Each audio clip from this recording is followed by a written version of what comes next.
Annabelle ตาមានរឿងអ្វីកើតឡើងស៊ីស៊ឺខ្ញុំគ្រាន់តែចង់ជួយនាងតែនាងបែរជាភ័យស្លន់ស្លោទៅវិញឲ្យខ្ញុំមើលដៃនាងបន្តិចឲ្យខ្ញុំមើលពេលខ្លះគេធ្វើដូចជាស្អប់ខ្ញុំតែពេលខ្លះទៀតគេបែរជាទន់ភ្លន់បែបនេះហេតុអ្វីបានជាខ្ញុំត្រូវខ្វល់ពីស្រីម្នាក់នេះម្ល៉េះកុំធ្វើឲ្យខ្ញុំខ្មាស់គេនៅចំពោះមុខអ្នកដទៃទៀតឲ្យសោះយើងស្មើភាពគ្នាខ្ញុំមិនខ្វល់ថាអ្នកស្រឡាញ់នរណាទេក្នុងនាមជាប្រពន្ធអ្នកគួរតែគោរពខ្ញុំស្មើភាពគ្នានាងមិនដឹងទេអីថាម្ដាយចិញ្ចឹមរបស់នាងបានលក់នាងឲ្យគ្រួសារអាន់ឌឺសុនដើម្បីសងបំណុលគាត់បានអង្វរពុកខ្ញុំឲ្យយកនាងធ្វើជាការប្រាក់ខ្ញុំគ្មានជំរឿអ្វីក្រៅពីការរៀបការជាមួយនាងនោះទេកុំហ៊ាននិយាយពីម្ដាយខ្ញុំបែបនឹងឲ្យសោះនាងមិនជឿខ្ញុំមែនទេល្អហើយមើលដោយខ្លួនឯងទៅ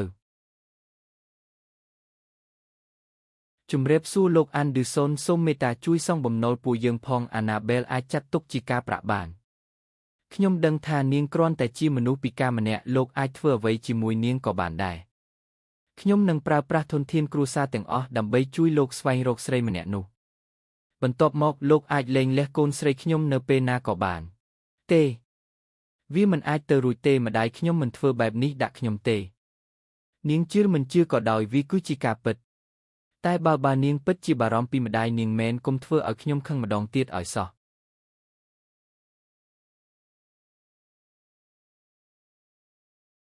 នាងមិនអីទេមែនទេ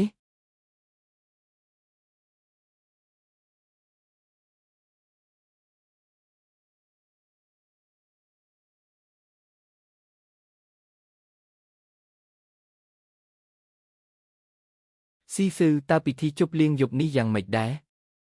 សប្បាយណាស់មែនទេឲ្យខ្ញុំជួយនាងចេញទៅ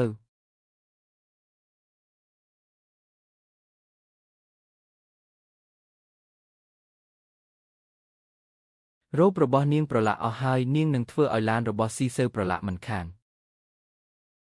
ខ្ញុំអាចដើរទៅផ្ទះដោយខ្លួនឯងបានអញ្ចឹង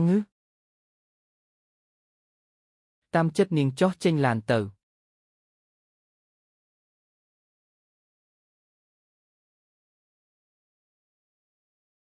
ចៅហ្វាយយើងទទួលបានដំណឹងខ្លះអំពីនាងហើយអញ្ចឹងតោះយើងទៅ